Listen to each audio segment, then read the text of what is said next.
हनुमान् श्रीपदो वायुपुत्रो रुद्रो नघोजरः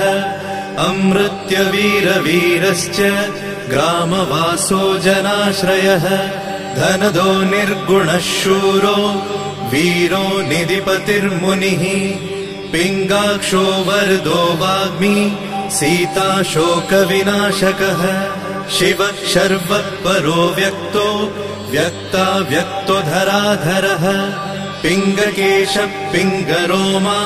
श्रुतिगम्यः सनातनः अनादिर्भगवान् देवो विश्वहेतुर्जनाश्रयः